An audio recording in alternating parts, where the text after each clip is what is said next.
MNT news network में आप सभी का स्वागत है। आप देख रहे हैं एमएनटी न्यूज नेटवर्क का प्राइम टाइम विचार विमर्श। और प्राइम टाइम विचार विमर्श में गुरुवार और शुक्रवार ये 2 दिन इस वर्ष हमने आने वाले लगातार कुछ महीनों तक हम चर्चा करेंगे भारत के संविधान के बारे में। भारत के संविधान को लेकर के चर्चा हम करने जा रहे हैं। इसकी वजह खास ये है क्योंकि आप सभी ने सुना होगा कि BS4 अभियान इस देश में चल रहा है। BS4 अर्थात भारतीय संविधान सम्मान सुरक्षा संवर्धन महाजन जागरण अभियान इस देश में चल रहा है।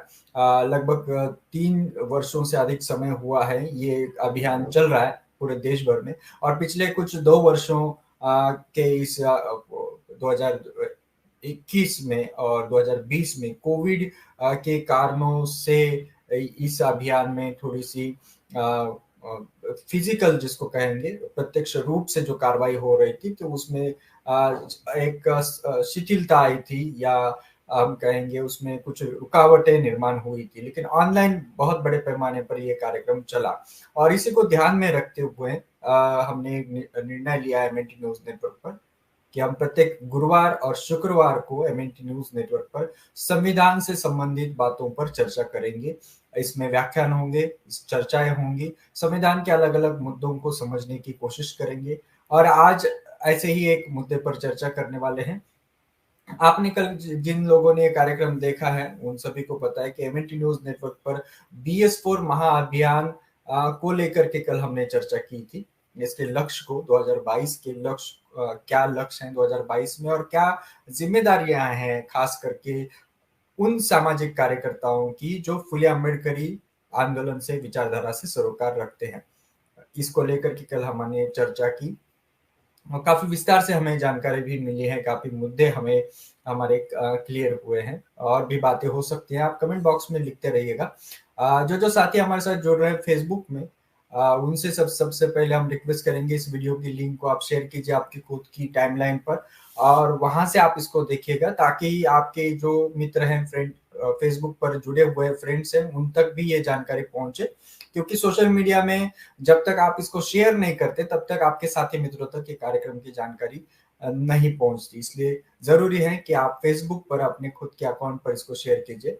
और फेसबुक पर विभिन्न ग्रुप में आप हैं, मैसेंजर पर है फेसबुक के तो मैसेंजर और ग्रुप में भी इस वीडियो की लिंक को आप शेयर कीजिएगा। यूट्यूब के साथियों को भी अलग बताने की जरूरत नहीं है लेकिन फिर भी इस वीडियो की लिंक को आप शेयर कीजिए अपने विभिन्न ग्रुप्स के माध्यम से, व्हाट्सएप पर, मैसेंजर पर, टेलीग्राम, ट्विटर, जहां पर भी आप सोशल मीडिया में हैं वहां से अपने साथी मित्रों तक इस कार्यक्रम की जानकारी को भेजिएगा। और साथियों आपको हम बताना चाहेंगे कि एमएनटी न्यूज नेटवर्क के माध्यम से हम लगातार चर्चा करते हैं। उसके वीडियो एमएनटी न्यूज नेटवर्क के यूट्यूब पर है, उन वीडियो को आप देखा कीजिएगा। तो आज के विषय के बारे में आपको बताएंगे। आज का विषय का बैनर आपकी स्क्रीन पर है। आज का विषय है शुक्रवार 14 जनवरी को लाइव अभी चर्चा कर रहे हैं BS4 राष्ट्रव्यापी महाजन जागरण अभियान के अंतर्गत 2022 के अंतर्गत आज का विषय है कि क्या संविधान को आंदोलन का हिस्सा बनाया जा सकता है। ये सबसे बड़ा एक सवाल है, उसके ऊपर हम बातचीत करने वाले हैं, जानकारी लेने वाले हैं मूल्यवासी संजय मोहिते सर से। आप राष्ट्रीय संगठन सचिव हैं बामसेप के, आपके साथ हम चर्चा करेंगे और BS4 की गतिविधियों को भी समझने की कोशिश करेंगे। साथियों आज का विषय जो है एक अलग हटके विषय भी हो सकता है क्योंकि क्या संविधान को लेकर के किसी आंदोलन की जरूरत है, ये सबसे बड़ा एक सवाल है। अगर संविधान को लेकर के आंदोलन की जरूरत है तो क्यों है, उसकी क्या वजह है। अगर संविधान एक लोगों में उसको पहुंचाया जाए या लोगों में पहुंच जाए संविधान तो क्या क्या परिवर्तन हो सकते हैं, कौन कौन सी बातें हो सकती है, ये तमाम बातें हैं जिसके ऊपर हमें सोचना समझना जरूरी है, चर्चा करना जरूरी है। तो क्या संविधान एक आंदोलन का मुद्दा हो सकता है, क्या संविधान को आंदोलन का मुद्दा बनाकर कार्य किया जाना चाहिए, अगर हाँ तो क्यों, ये बातों पर आज हम चर्चा करेंगे। और हमारे साथ अभी जुड़े हुए मूल्यवासी संजय मोहिते सर, मैं उनको आमंत्रित करना चाहूंगा। जी बहुत बहुत स्वागत है एमएनटी न्यूज नेटवर्क में सर। जय भीम, जय मूल्यवासी। प्रदीप जी। जी सर। जी, जय भीम, जय मूल्यवासी। नए साल की आपको बहुत-बहुत मंगल कामनाएँ। और पुनः एक बार आपसे रूबरू हो रहे हैं इसी महीने में। और हम आपसे जानना चाहेंगे कि जो संविधान को लेकर के आप अभियान चला रहे हैं पूरे भारत भर में, BS4 कैंपेन कर रहे हैं। खास करके सर, आज का जो विषय है उसके बारे में कुछ लोगों के दिमाग में, खास करके हमारे पास कुछ सवाल भी इस प्रकार के आए थे कि इसको क्या जरूरत है कि संविधान एक आंदोलन का विषय, संविधान अपने आप में बहुत महान डॉक्यूमेंट है। और इसको इस प्रकार से चर्चा करने की क्या आवश्यकता है, इस प्रकार की बातें भी आई हैं। लेकिन आपसे बाद में भी हम आपके व्याख्यान के बाद में भी कुछ सवाल जवाब अगर हो सकते हैं, हमारे दर्शकों के आ सकते हैं, तो हम उनसे भी लेंगे। तो आज जो विषय है कि क्या संविधान को आंदोलन का मुद्दा बनाया जा सकता है, अगर हाँ तो क्यों, नहीं तो क्यों नहीं, या अगर ये लोगों में जा सकता है तो उससे क्या क्या परिणाम आएंगे। जी मोहित सर। धन्यवाद प्रदीप जी। मैं मेरे और मेरे परिवार की तरफ से MNT न्यूज़ चैनल के दर्शकों को, बामसेप और उसके स्कंद संगठनों के पदाधिकारी है, प्रतिनिधि है और सदस्यों को मैं नए साल की मंगल कामनाएं दूंगा। और आज के विषय की जो प्रक्रिया है वो आपके सामने रखूंगा। बहुत स्पष्ट है प्रदीप जी कि भारतीय संविधान सम्मान, सुरक्षा एवं संवर्धन अर्थात BS4 के तहत जो राष्ट्रव्यापी पीपल्स सोशल एक्शन बामसेप और उसके स्कंद संगठनों के माध्यम से चल रहे राष्ट्रव्यापी महाअभियान को सामने रखकर MNT न्यूज़ नेटवर्क, जो ये भारतीय मूल निवासी बहुजनों का पिन पॉइंट प्रबोधन करने वाला न्यूज़ नेटवर्क है, और आपकी बामसेप और उसके स्कंद संगठनों के जो भी कार्यक्रम चल रहे हैं उस पर पैनी नज़र है। इसलिए मैं सबसे पहले तो आपके MNT न्यूज़ नेटवर्क और उसके सारे जो सहकर्मी है, साथी है, जो MNT न्यूज़ चलाने में बड़ी मेहनत कर रहे हैं, तो मैं पहले तो उन्हें धन्यवाद दूंगा कि आपकी पैनी नज़र जो देश में जो पिन पॉइंट प्रबोधन करना चाहिए माध्यमों के माध्यम से, मीडिया के माध्यम से, जो आप कर रहे हो, इसलिए मैं आपका सारे साथियों का अभिनंदन करूंगा। जी बहुत बहुत शुक्रिया सर। जी आज के इस ये विषय बड़ा स्पष्ट है। आपने जो सवाल आज खड़ा किया है कि क्या भारतीय संविधान को आंदोलन का हिस्सा बनाया जा सकता है, इस प्रश्नार्थक विषय पर हम चर्चा करने जा रहे हैं। तो हमें एक चीज देखनी चाहिए कि आज हम लोग आज जिस दुनिया में जीवन यापन कर रहे हैं, ये ऊपर से दिखने में बहुत आकर्षक और वैज्ञानिक दृष्टि से सबसे अत्याधुनिक मालूम पड़ती है। मनुष्य नए नए वैज्ञानिक खोजों से उसे इंफ्रास्ट्रक्चर की प्रक्रिया में और भी अत्याधुनिक बनाने की कोशिश में जुटा है, मगर प्रचुर साधन संपन्नता के साथ अत्याधुनिक प्रक्रिया में जीवन यापन करने वाले लोग कौन से मूल्यों के साथ जी रहे हैं, ये महत्वपूर्ण प्रश्न हमारे सामने आता है। तब हमें दिखता है कि इस साधन संपन्न दुनिया में लोग आज भी साधनों की समता की प्रक्रिया में दूसरी दुनिया वाले लोगों को, दूसरी दुनिया में विपन्नता की अवस्था में जीने वाले लोगों को देने को तैयार नहीं है। साधनों को देने को वो तैयार नहीं है। वो ऐसा क्यों कर रहे हैं? ये सारी दुनिया की मैं बात बता रहा हूं, भारत के परिप्रेक्ष्य में बताने से पहले। वो ऐसा क्यों कर रहे हैं? वो आधी से ज्यादा दुनिया को साधनों की विषमता में क्यों धकेल रहे हैं? ये सवाल हमारे सामने आना चाहिए। ये महत्वपूर्ण प्रश्न हमारे सामने आना चाहिए। दुनिया के सारे पूंजीपतियों ने, हर वो देश जो विकास प्रक्रिया के पीछे है,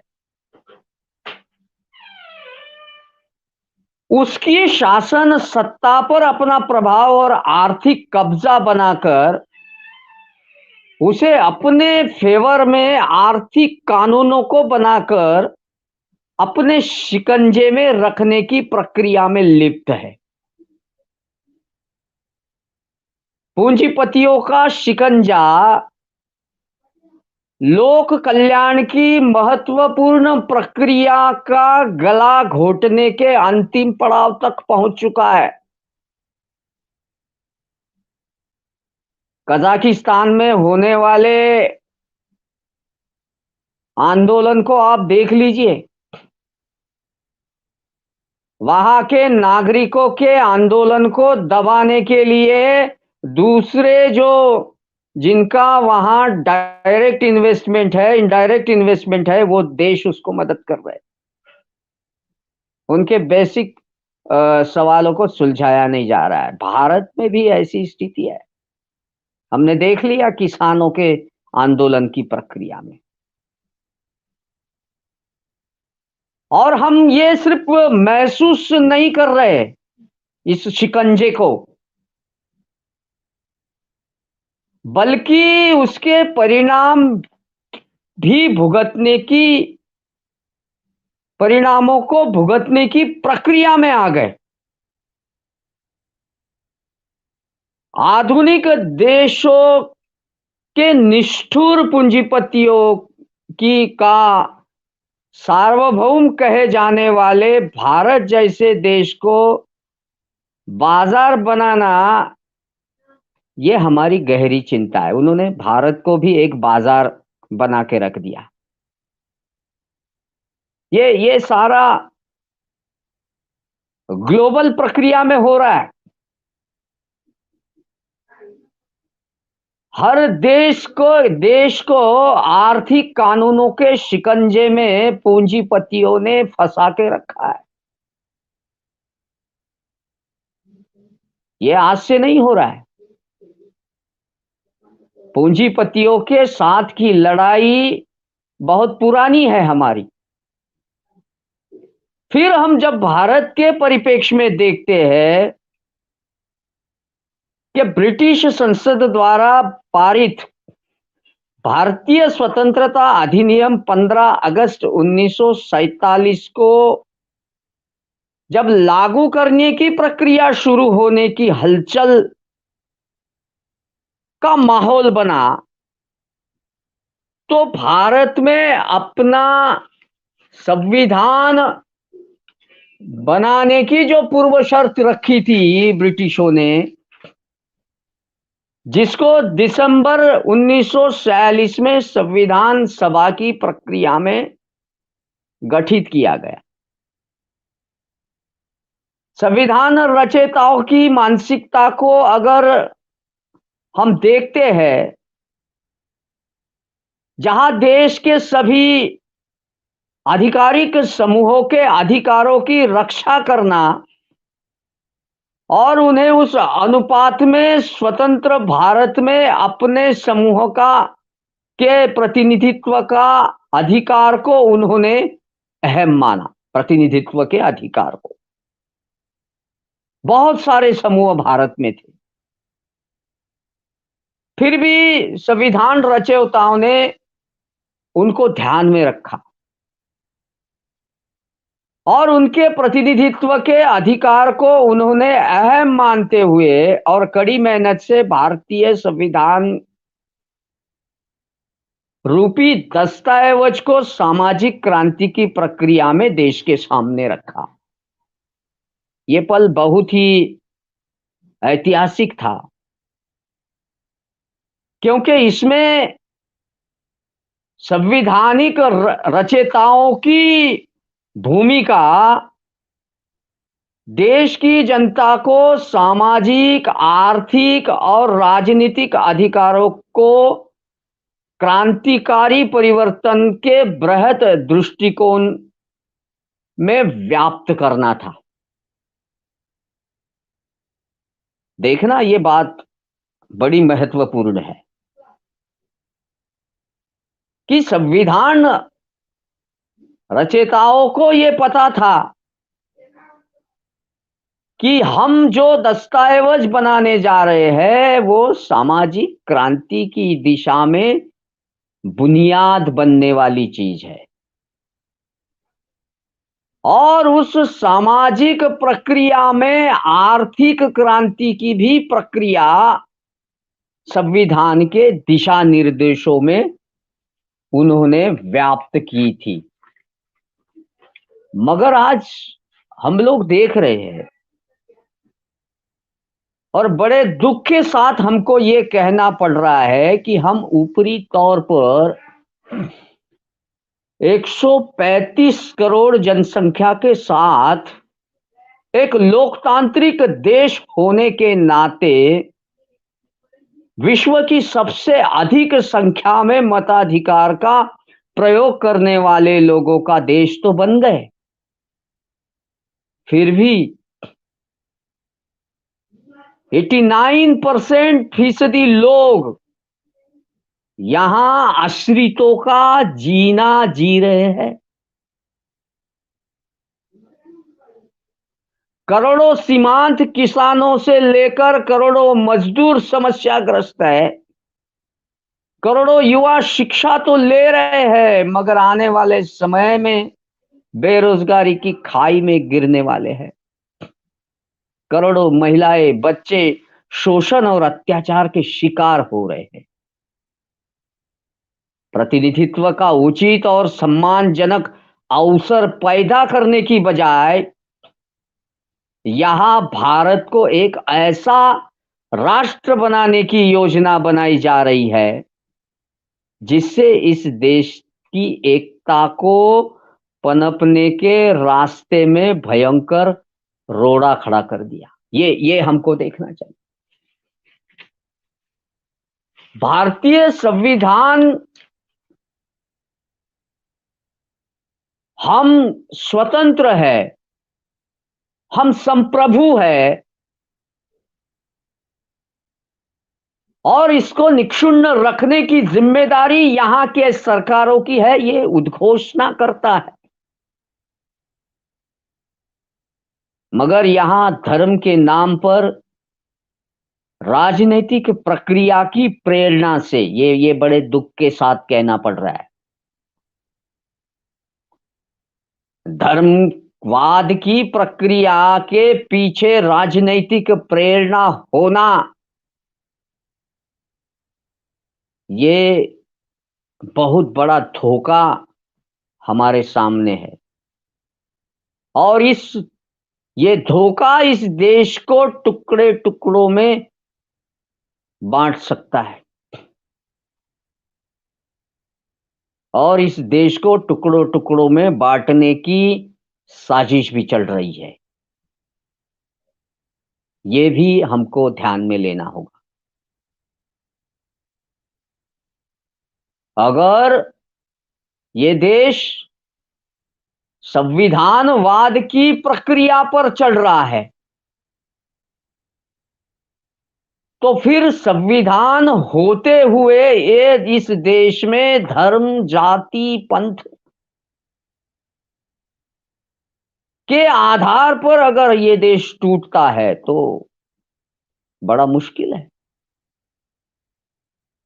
हमें इस साजिश के प्रणेताओं को खोजना पड़ेगा। और बामसेप ने इस साजिश के जो प्रणेता है, विदेशी आर्य ब्राह्मण, उन्होंने इस देश की लोकतांत्रिक प्रकृति का चेहरा नोचने की और देश में बसने वाले नागरिकों के मूलभूत अधिकारों को नकारने की प्रक्रिया बड़े जोरों शोरों से धर्म संसदों के ठेकेदारों के साथ बैठकर शुरू कर दी है। संविधान बनाने में सबसे अहम भूमिका अदा करने वाले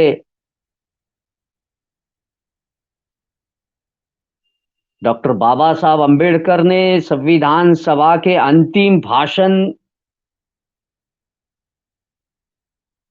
की प्रक्रिया को हमने देखना चाहिए। उस अंतिम भाषण को अगर हम लोग याद करते हैं तो उन्होंने संविधान सभा के सामने जो चेतना, जो चेतावनी दी थी, उसे यहां के शासकों ने और संवैधानिक संस्थाओं ने बिल्कुल अनदेखा कर दिया। इस अनदेखी ने भारत की जनता का बहुत बड़ा नुकसान किया। आने वाले समय में 2025 में हम भारत के संविधान का अमृत महोत्सव मनाने जा रहे हैं। 75 साल हो गए। दूसरी तरफ करोड़ों लोग राजनीतिक अशिक्षा के कारण अपने अमूल्य मताधिकारों को गुंडों पुंडों के डर से ठीक से इस्तेमाल नहीं कर पा रहे। जो भी सरकारें चुन रहे हैं, उन्होंने उनके सामाजिक आर्थिक जीवन में समानता के अंतर विरोध को नष्ट करने की बजाय उसे और गहरा और गंभीर कर दिया।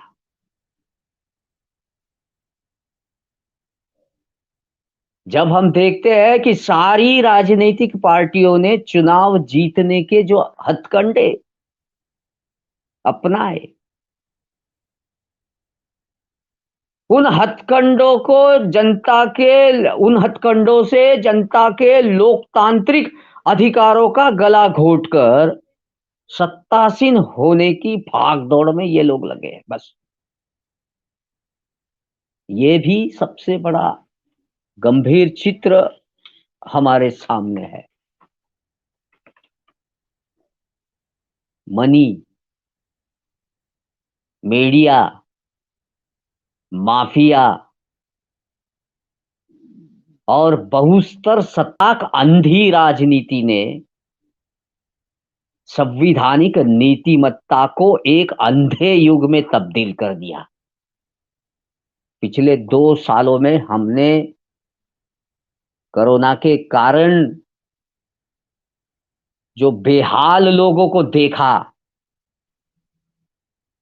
वो समय अंधे युग से कम नहीं था। जनता बोल नहीं पा रही है, उसे लोकतंत्र की ताकत का पता नहीं है, और उस ताकत का पता नहीं होने से उसकी हतबलता झलक रही है। वो असहाय है। ये हतबलता हमें और एक बार फिर पारतंत्र में धकेल सकती है। फिर उस पारतंत्र की बेड़ियां तोड़ना मुश्किल होगा। ये बेड़ियां विषमतावादी धर्मवाद की है। ये बेड़ियां ब्राह्मणवाद की है। ये बेड़ियां पूंजीवाद की है। ये बेड़ियां हमारा गला घोटने वाले निजीकरण की है। ये बेड़ियां हमें दुनिया के बाजार में आधुनिक रोबोट बना के रख देगी। इसलिए भारतीय संविधान में लिप्त अधिकारों को जनता तक पहुंचाने की जो जिम्मेदारी है, वो जिम्मेदारी इस देश के प्रबुद्ध लोगों को अपने कंधे पर उठानी होगी। सामाजिक और आर्थिक लोकतंत्र की शिक्षा समाज को देनी होगी। श्रेणीबद्ध असमानता की पोल खोलनी होगी। जमीन, शिक्षा, रोजगार और स्वास्थ्य की गारंटी भारत का संविधान देता है, ये बात जनता के मन में बैठानी होगी। संविधान में निर्धारित कल्याणकारी राज्य की संकल्पना को साकार करने की प्रक्रिया में हमें जनता के माध्यम से राजनैतिक हस्तक्षेप के लिए आगे आना होगा। राजनैतिक हस्तक्षेप बहुत आसान चीज नहीं है ये, लेकिन उसके लिए हमारे लोगों को तैयार होना पड़ेगा। हमारे महापुरुषों ने विचारधारा की प्रक्रिया में हमें संघर्ष करने की जो प्रेरणा दी है, उस प्रेरणा का अंतिम स्वरूप भारतीय संविधान है। उस भारत के संविधान को ही आगे करके हम आंदोलन करेंगे। अभी हमारे पास कोई चारा नहीं है। इस आंदोलन की व्याप्ति स्वतंत्र, समता, बंधुता और बंधुत्व की प्रक्रिया में सबको एक करेगी, सबको एक करेगी, एकता में पिरोएगी। ये सपना हम लोग लेकर चलेंगे, क्योंकि हमारे अधिकारों को लेने का ये आखिरी रास्ता है। बहुत ही प्रमाणबद्ध तरीके से हम समाज को शिक्षित करेंगे। पान ठेले वाला, सब्जी वाला, मजदूर, सीमांत किसान, महिला, युवा युवतियों, पढ़े लिखे लोगों को देश बनाने के लिए इस अभियान में संविधान प्रबोधक की भूमिका में हम लाएंगे। लोगों को आना होगा। सिर्फ प्रोटेस्ट करके काम नहीं चलने वाला। अब हमें हस्तक्षेप की भूमिका में आकर इन संविधान प्रबोधकों को प्लानिंग देना होगा, बनाकर देना होगा। ये संविधान प्रबोधक कहीं कहीं से नहीं आएंगे, ये जनता से आएंगे। और ये हस्तक्षेप भारतीय जनता का होगा, जो भारत के संविधान में we the people of India के नाम से जाने जाते हैं। उसी पीपल को पीपल्स सोशल एक्शन के लिए तैयार करना है। ये अभियान है। ये एक्शन ही देश की सूरत को एक दिन बदलने वाले हैं साथियों। क्योंकि हमने जो कार्यकर्ताओं के सामने जो कार्यक्रम रखा है, उस कार्यक्रम में संविधान का समूचा स्वरूप, भारतीय संविधान के सम्यक स्वरूप को हम जनता के सामने रखने वाले हैं। बाबा साहब ऐसा कहते थे कि इस देश के इतिहास में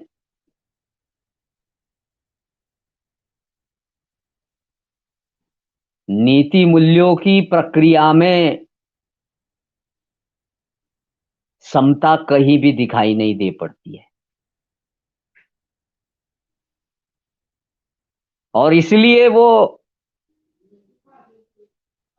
हर बार ऐसा कहते रहे कि इस देश के शासकों को, इस देश को चलाने वाले लोगों को नीतिमान बनाने की जरूरत है। इसलिए वो घटनात्मक नीतिमत्ता को के मूल्यों को बढ़ाने की बात बहुत करते थे।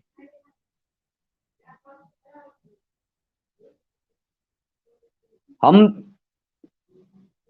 5 चीजों पर बहुत ज्यादा ध्यान देने की प्रक्रिया में जाने वाले हैं। उसमें पहली चीज है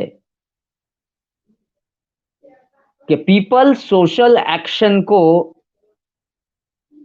जो BS4 के माध्यम से चलने वाली है, उसे एक जन आंदोलन का रूप देने वाली प्रक्रिया एक।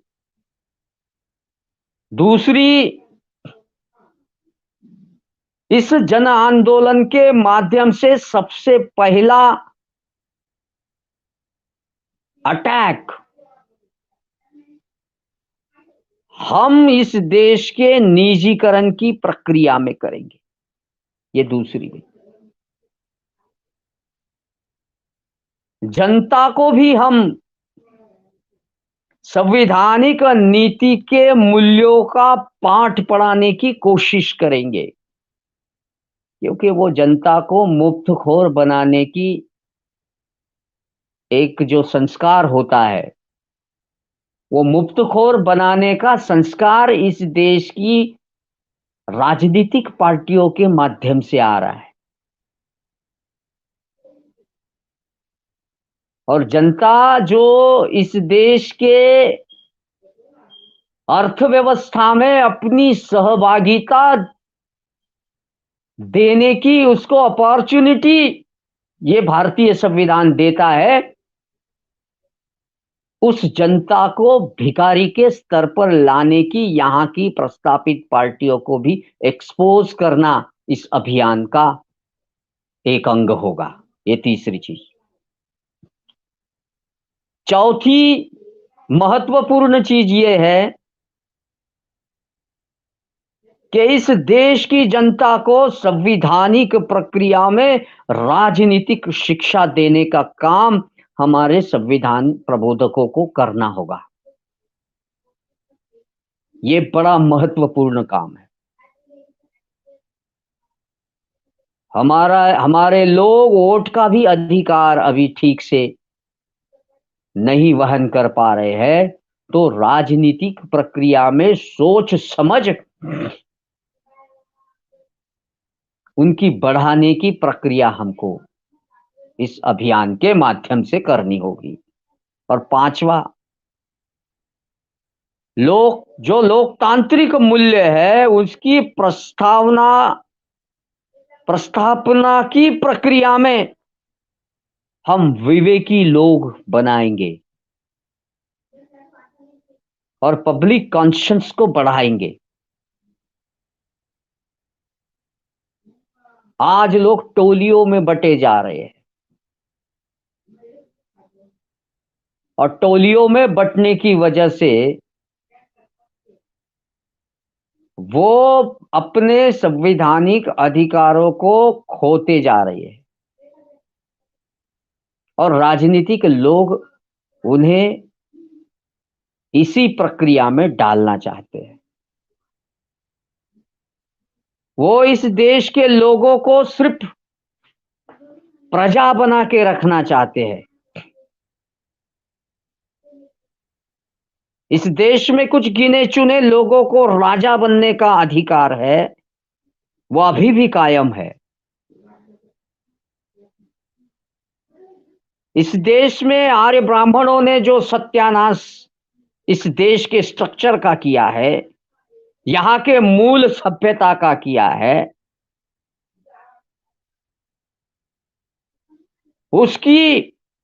उसको हटाने की जिम्मेदारी इस देश के मूल निवासी बहुजनों को लेनी होगी। We the people of India, हम प्रजा नहीं है। ये अगर यहां का मजदूर इस देश के शासकों के मुंह पे कह दे तो उसे डरना होगा। उस मजदूर, किसान, उस असहाय समूहों में ताकत भरने वाला ये अभियान है, और ये इस सदी का एक ऐसा आंदोलन बन के रहेगा। ये आंदोलन इस देश की जो गरिमा है, इस देश की मूल सभ्यता है, इस देश में जो समता की प्रक्रिया लाने की जो जो सपना है, वो हम लोग इस भारतीय संविधान सम्मान, सुरक्षा और संवर्धन की प्रक्रिया में पीपल्स के माध्यम से लाएंगे। इस देश का ये आंदोलन को जो नाम हमने दिया है पीपल्स सोशल एक्शन, इस देश की जनता, जैसे पीपल्स का स्टेटस है, प्रजा का नहीं, गुलाम का नहीं, वो सार्वभौम है, वो संप्रभु है। जब इस देश के सामान्य नागरिक में ये भावना पैदा हो जाएगी तो वो अपने संविधान अधिकारों की बात करना गली गली, मोहल्ले मोहल्ले में, विधानसभा में, संसद में, इस देश की हर वो संवैधानिक संस्था है उसमें करना जिस दिन शुरू कर देंगे, उसी दिन इस देश में स्वतंत्र, समता, बंधुता की प्रक्रिया आ जाएगी साथियों। मगर इस प्रक्रिया में शहादत देनी होगी। इस प्रक्रिया को गांव गांव तक ले जाने के लिए हमारे सारे कार्यकर्ताओं को मेहनत करनी होगी। बात करके अब नहीं चलने वाला आंदोलन। हमने इसमें एक्शन एक वर्ड डाला है, वो एक्शन अगर हम करते हैं तो इस देश में हम वो नारा दे सकेंगे कि जनगण के मन में निरंतर सम्मान हम जगाएंगे, भारत के संविधान को लेकर नई चेतना लाएंगे। एक ही नारा गूंजेगा अब गली गली में चारों ओर, अभियान हमारा BS4, अभियान हमारा BS4। धन्यवाद दोस्तों। इस अभियान को आगे बढ़ाने के लिए मैं आप सभी को मंगल कामनाएं देता हूं। MNT न्यूज का धन्यवाद व्यक्त करता हूं। जय भीम, जय मूल निवासी, जय संविधान, जय भारत। जी, बहुत बहुत शुक्रिया सर, बहुत बहुत शुक्रिया। और आपने आज के जो विषय पर व्याख्यान दिया है, अगर आप अनुमति देते हैं तो मैं दर्शकों से और कार्यकर्ताओं से अगर कुछ सवाल हैं आज के विषय को लेकर के, भारतीय संविधान को आंदोलन लागू करने के लिए उसको आंदोलन का मुद्दा बनाने की प्रक्रिया से संबंधित, क्या सर कुछ सवाल हम ले सकते हैं दर्शकों से, कार्यकर्ताओं से? लीजिए लीजिए। जी जी। मैं रिक्वेस्ट करूंगा सभी जो कार्यकर्ता और जो सामाजिक आंदोलन में सरोकार रखते हैं, फुले अम्बेडकर आंदोलन से वाकिफ हैं, उसके साथ जुड़े हुए हैं, उन सभी से हम रिक्वेस्ट करेंगे कि ये जो BS4 अभियान पर मूल निवासी संजय मोहिते सर ने हमें व्याख्यान दिया है, उनकी एक जो भूमिका है वो रखी है। आपके जहन में आज के विषय को लेकर के जो भी सवाल है, मुद्दे हैं, कृपया रखिए। अगर आज के विषय से संबंधित है तो ही हम उसको यहाँ पर उठाएंगे। आप कमेंट बॉक्स में जरूर लिखिएगा। सर, ये जो आपने PSA कमेटी की बात की है, पीपल सोशल एक्शन समिति की बात की है और संविधान प्रबोधकों की बात की है, मैं आप हमारे दर्शकों के माध्यम से ही ये सवाल एक आया था कि ये संविधान प्रबोधक अर्थात क्या है, इसकी संकल्पना को अगर कुछ अगर आप स्पष्ट करेंगे तो और ज्यादा समझने में समझना बेहतर हो जाएगा। संविधान प्रबोधक क्या है और कैसे उनको आप चिन्हित करेंगे? जरूर प्रदीप जी। संविधान प्रबोधक ये एक नया नाम हमने चुना है, क्योंकि इस देश में जब हम देखते हैं कि लोग ऐसी अवस्था में आ चुके हैं कि वो बात नहीं कर पा रहे हैं, और हम लोग चाहते हैं कि लोग अपनी समस्याओं की प्रक्रिया में बात करें, लोग डरे नहीं। अगर डरने की प्रक्रिया इस देश पर हावी हो गई तो फिर भारतीय संविधान होने का कोई मतलब नहीं होता। और ये लोगों के दिमाग में डर को बैठाने वाली एक यंत्रणा है, उस यंत्रणा को हम उद्ध्वस्त करना चाहते हैं। और वो यंत्रणा को अगर उद्ध्वस्त करना होगा तो इस देश के प्रबुद्ध लोगों को हमें साथ में लेना पड़ेगा। हमने हमारे कार्यक्रम के पहले चरण में 50,000 संविधान प्रबोधकों का पंजीकरण करने की प्रक्रिया को आगे किया है, और 1 जनवरी से इस देश के 21 राज्यों में संविधान प्रबोधकों का पंजीकरण BS4 और पीपल सोशल एक्शन के माध्यम से शुरू भी हो गया है, और बहुत अच्छा रिस्पांस, प्रतिसाद हमें हर जगह मिल रहा है। और लोग इस अभियान को बहुत बड़े मात्रा में गांव-गांव तक ले जाने की प्रक्रिया में अत्यंत उत्सुक है। इन 50,000 संविधान प्रबोधक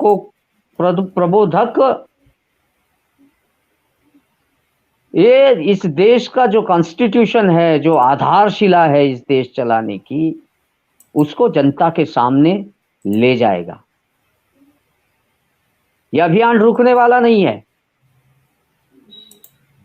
हमको स्वतंत्र होकर अभी 75 साल हो रहे हैं, फिर भी हमारा देश 100% साक्षर नहीं हुआ है। जो देश 100% साक्षर नहीं है, उस देश के कोने कोने में ये बात जाना जरूरी है। ये काम संवैधानिक संस्थाओं के माध्यम से इस देश के शासक वर्ग को करना चाहिए था, लेकिन उन्होंने नहीं किया, और उनके नहीं करने की वजह से आज देश में जो धर्मवाद की राजनीति, संविधानवाद पर हावी होने की प्रक्रिया हो रही है, उस प्रक्रिया को खदेड़ना ये संविधान प्रबोधकों का सबसे पहला कर्तव्य होगा। यही एक संविधान प्रबोधकों का काम होगा। वो अपने गांव को समझाएंगे, अपने मोहल्ले को समझाएंगे, अपने टोले को समझाएंगे, अपनी बस्ती को समझाएंगे, अपने समूहों को समझाएंगे। इस देश के SC, ST, OBC माइनॉरिटी जिनके अधिकार इस संविधान में लिप्त है, उन अधिकारों की बातें करेंगे, उस पर गीत लिखेंगे, उस पे नाटक लिखेंगे, उस पे चर्चा करेंगे, उस पे नुक्कड़ नाट्य करेंगे, उस पे कविताएं करेंगे, उस पे प्रदर्शन करेंगे। सारी चीजें इस देश में ये संविधान प्रबोधकों के माध्यम से होने वाली है। प्रदीप जी। जी सर, एक सवाल आया है इसी संदर्भ में संविधान प्रबोधक के बारे में। पुनीत कुमार जी पूछ रहे हैं कि जो आपने फॉर्म, इसके आवेदन या पंजीकरण के फॉर्म की भी बात हुई है, ये कहाँ से फॉर्म मिलेगा, कहाँ पर पंजीकरण हो सकता है, ऐसे पुनीत कुमार पूछ रहे हैं हमारे दर्शक। धन्यवाद पुनीत कुमार जी। आप जिस किसी भी राज्य से हो, या फिर आप जिस किसी भी जिले में आपका रहवास होगा, उस जिले के जिला यूनिट से ये पंजीकरण फॉर्म आपको मिल सकता है। इसको हमने व्हाट्सएप और गूगल पर डाल दिया है। और हर यंत्रणा, हर जो स्कंद संगठन है बामसेप के, जैसे कि मूल निवासी कर्मचारी कल्याण महासंघ है, जो बहुत बड़ी मात्रा में अपने 10 पॉइंट कार्यक्रम को लेकर प्रतिनिधित्व का कानून बनाने की प्रक्रिया में आंदोलनरत होने वाला है, हो चुका है। मूल निवासी संघ जो इस BS4 अभियान को गांव-गांव तक ले जाने के प्लानिंग बना चुका है और उसकी शुरुआत भी हो चुकी है। विद्यार्थी संघ जो यहाँ के 30 लाख जो पद हमारे प्रतिनिधित्व की प्रक्रिया में शासन व्यवस्था में खाली पड़े हैं, उनको भरने का आंदोलन शुरू करने जा रहा है। इस देश की सभ्यता क्या है, इस देश की सभ्यता क्या थी, इस देश की सभ्यता की प्रक्रिया में सभ्यता संघ भी हमारा आगे आ चुका है। इस प्रक्रिया में राजनीतिक हस्तक्षेप की भी प्रक्रिया में हमने काम शुरू कर दिया है। तो ये सारी चीजों का प्रभाव इस देश के जनता पर निश्चित रूप से होने वाला है। और अगर आप इस संविधान प्रबोधक होने की प्रक्रिया में आना चाहते हो तो आपका नंबर, फोन नंबर अगर मिल जाएगा तो कोई भी साथी आपको उस प्रक्रिया में लाने की कोशिश करेगा। धन्यवाद।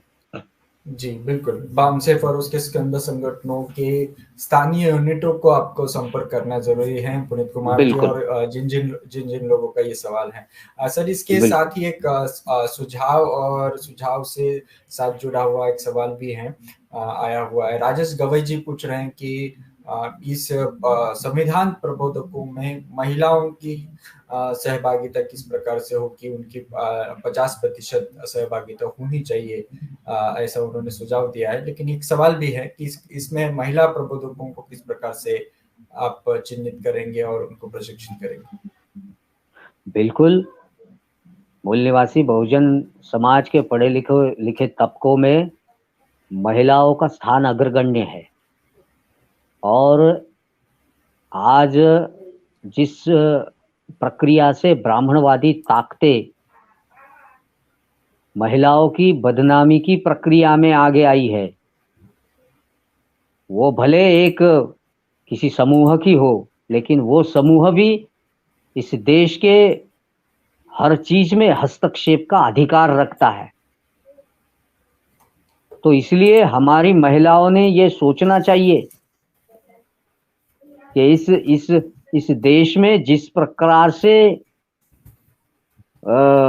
महिलाओं के विरोध में, कुछ तबकों के विरोध में जहर फैलाने की जब बात होती है तो महिलाओं को भी जागरूक होना चाहिए और ऐसे तबकों को ये खत्म करने की प्रक्रिया में आगे आना चाहिए।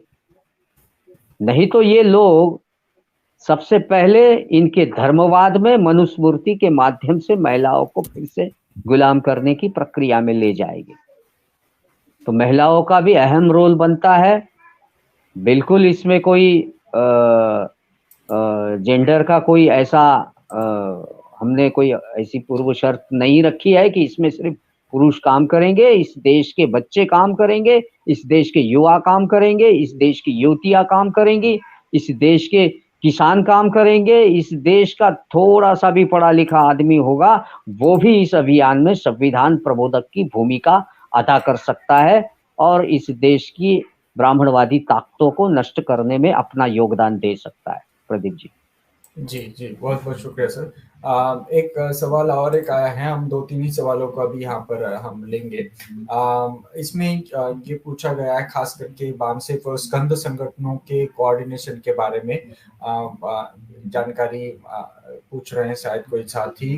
खुशबू कुमारी हैं, उनका कहना है कि बामसेफ इस BS4 महाअभियान में किस प्रकार से कोऑर्डिनेशन कोऑपरेशन रहेगा बामसेफ और उसके स्कंद संगठनों या अन्य संगठनों के बीच? बिल्कुल, हमने राष्ट्रीय स्तर पर इसकी योजना बना ली है और राष्ट्रीय स्तर पर का एक कैलेंडर कार्यकर्ताओं के सामने जल्दी आ जाएगा। और हमारे स्कंद संगठनों की प्रक्रिया तो ऐसी है कि वो हेजिटेशन करके अपना संगठन खड़ा कर सकते हैं और करना चाहिए उन्होंने। तो इस प्रक्रिया में बामसेफ और उसके स्कंद संगठनों की प्रक्रिया में हमने सारे राष्ट्रीय ऑर्गेनाइजिंग सेक्रेटरी, राष्ट्रीय जनरल सेक्रेटरी, उनका कार्यक्रम को लेके जो कोऑर्डिनेशन करना था राष्ट्रीय स्तर पर, वो राष्ट्रीय स्तर पर का कोऑर्डिनेशन हम जल्दी ही राज्य स्तर तक ले जाएंगे। राज्य स्तर के लोग इसको जिला स्तर तक ले जाएंगे।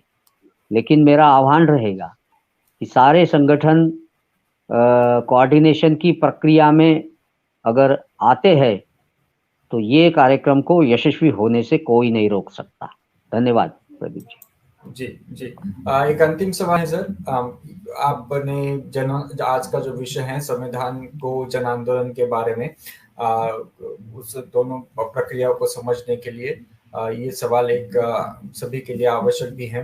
क्या संविधान की जागृति करने से या संविधान को लोगों तक पहुंचाने से किस प्रकार का दबाव या जन आंदोलन खड़ा हो सकता है? क्योंकि लोग अगर जब सोचते हैं किसी भी जन आंदोलन को, तो उनके लिए अभी हाल ही में हुआ जो किसान मोर्चा है या इस प्रकार की प्रतिमाएं सामने आती है। लेकिन ये जो आप जन आंदोलन कह रहे हैं वो किस प्रकार का मतलब उसका एक स्वरूप क्या आप हम उसको देख सकते हैं? क्या ये दबाव रहेगा या लोगों में एक सकारात्मक भूमिका रहेगी? ये लोगों में सकारात्मक भूमिका पैदा करके इस देश की शासन व्यवस्था पर दबाव लाने की बात है, सिर्फ दबाव लाने की बात नहीं है। तो इस शासन व्यवस्था में भारतीय संविधान को लागू करना मतलब क्या है? इस देश के साधनों में इस देश के 89% लोगों का कोई अधिकार नहीं है प्रदीप जी। ये उनको कहना है। हमारा सामान्य से सामान्य आदमी जिला अधिकारी के कार्यालय में जाने से डरता है, मंडल अधिकारी के कार्यालय में जाने से डरता है, वो पटवारी से बात करने के लिए डरता है। इस देश में भ्रष्टाचार की परिसीमा इतनी बढ़ गई है कि मुफ्त में तो किसी का काम नहीं होगा। पहले इस देश में हम दबाव बनाएंगे, अगर नहीं सुनते हैं तो उनको हटाएंगे। ये प्रक्रिया है और ये चेतना लोगों में डालेंगे। ये चेतना राजनीतिक प्रक्रिया के माध्यम से आनी चाहिए थी इस देश में, मगर वो नहीं आई। संविधानकर्ताओं ने कहा था कि इस संविधान को सफल बनाने में इस देश के निर्वाचित नेताओं ने और इस देश के नागरिकों ने श्रम करना चाहिए। पहले उन्होंने निर्वाचित नेताओं को कहा था। निर्वाचित नेता क्या कर रहे हैं आज, ये देखना चाहिए। मेरी कॉन्स्टिट्यूंसी का निर्वाचित नेता क्या भारतीय संविधान की परिप्रेक्ष्य में लाभ दे रहा है लोगों को? ये अगर मैं नहीं देखता तो फिर आप बचा नहीं सकते इस प्रक्रिया को। इसलिए ये सिर्फ दबाव नहीं रहेगा, तो उस निर्वाचित नेता को हटाने की प्रक्रिया भी ये रहने वाली है। इसीलिए हम इसमें जो राजनीतिक हस्तक्षेप का कार्यक्रम हमने जोड़ा है, क्योंकि इस देश की राजनीति इस देश के 135 करोड़ लोगों के लिए बनी है। ये देश चंद पूंजीपतियों की बपोती नहीं है कि जो इस देश के साधन संसाधनों को लूटे। इस देश में वो जो आखिरी आदमी है उसका भी अधिकार है, उसको ये बात बताएंगे हम लोग, और ये निरंतर बताएंगे। यशस्विता की प्रक्रिया के बाद भी इस चीज को बताते रहेंगे हम लोग। धन्यवाद प्रदीप जी। जी, बहुत बहुत धन्यवाद, शुक्रिया सर। निश्चित ये सकारात्मक दबाव रहेगा लोगों में। जैसे जैसे जागृति बढ़ेगी, जितने बड़े पैमाने पर बढ़ेगी, उतने पैमाने पर इस देश के जो प्रतिनिधि है, जनप्रतिनिधि, चाहे वो चुनावी प्रक्रिया में हो या प्रशासनिक प्रक्रिया में हो, सब पर ये दबाव निश्चित बनेगा। बहुत बहुत शुक्रिया सर, आपकी अनुमति लेकर के आज के इस अंक को यहाँ पर हम समाप्त करना चाहते हैं। और प्रत्येक गुरुवार और शुक्रवार को संविधान को लेकर के हम चर्चा करेंगे, भारत के संविधान के मुद्दों को समझने की कोशिश करने वाले हैं। BS4 अभियान में हमारे ये इस प्रकार की सहभागिता रहेगी MNT न्यूज नेटवर्क की। बहुत बहुत शुक्रिया सर हमारे साथ जुड़ने के लिए, समय देने के लिए। Thank you very much. जय भीम, जय मुनिवासी, जय भारत। धन्यवाद, धन्यवाद Pradeep ji. Thank you sir, thank you. साथियों, MNT न्यूज नेटवर्क के लाइव कार्यक्रम का वीडियो इसी लिंक पर रहेगा। आप आगे भी इस कार्यक्रम को देख सकते हैं इसी लिंक पर। और आपको हम बताना चाहेंगे, जैसे कि हमने बार बार इस बारे में बताया है, कि प्रत्येक गुरुवार को और शुक्रवार को MNT न्यूज नेटवर्क पर हम भारत के संविधान के मुद्दों को लेकर के चर्चा करने वाले हैं। आने वाले कई महीनों तक, शायद ये आने वाले 6 महीने भी हो सकते हैं, जून तक भी ये कार्यक्रम हम कर सकते हैं। जैसे जैसे प्रक्रिया आगे बढ़ेगी हम आपको बताते रहेंगे। और आज रात्रि 10 बजे हम एक विशेष कार्यक्रम यहाँ पर प्रसारित कर रहे हैं। 10 बजे रात्रि विधानसभा चुनाव 2022 के पूर्व परिलक्ष्य में उसके पृष्ठभूमि पर people's party of India democratic के राष्ट्रीय अध्यक्ष मूल निवासी BD बोरकर के साथ खास बातचीत हुई है। उसका प्रसारण रात्रि 10 बजे, आज 14 जनवरी रात्रि 10 बजे होगा। तो ये कार्यक्रम आप जरूर देखिएगा। MNT न्यूज नेटवर्क पर अभी कुछ ही समय में, आधे घंटे में ये लाइव होगा। कल शनिवार को 15 जनवरी रात्रि 8:30 बजे हमारे रोज के लाइव कार्यक्रम में, MNT प्राइम टाइम लाइव चर्चा में, प्रातिनिधिक और जवाबदेही सरकार की आवश्यकता क्यों, इस विषय पर चर्चा होगी। कल हमारे साथ जुड़ेंगे, हमें इस विषय के बारे में बताएंगे मूल निवासी डॉक्टर अयाज अहमद जी। आप एसोसिएट प्रोफेसर हैं United school of law Gujarat से। और मूल निवासी डॉक्टर विनोद आर्या जी हमारे साथ रहेंगे। आप असिस्टेंट प्रोफेसर है सोशियोलॉजी के सेंट्रल यूनिवर्सिटी भटिंडा पंजाब से। साथियों, रात्रि 10 बजे का और कल रात्रि 8:30 बजे का कार्यक्रम जरूर देखिएगा। और अन्य कार्यक्रमों को देखने के लिए MNT न्यूज नेटवर्क के फेसबुक पेज को अगर आपने लाइक और फॉलो नहीं किया है तो कृपया अभी लाइक और फॉलो कीजिए। और MNT न्यूज नेटवर्क के यूट्यूब को आप सब्सक्राइब जरूर कीजिए। और जिन्होंने सब्सक्राइब किया है लेकिन यूट्यूब का बेल आइकॉन ऑन नहीं किया है तो कृपया बेल आइकॉन को हमेशा ऑन रखिएगा, ताकि आपको हमारे अपडेट्स मिलते रहेंगे। पुनः मिलते हैं आज रात्रि 10 बजे और कल रात्रि 8:30 बजे। तब तक के लिए दीजिए हमें इजाजत। जय भीम, जय मुनिवासी, जय भारत, जय संविधान। Thank you very much.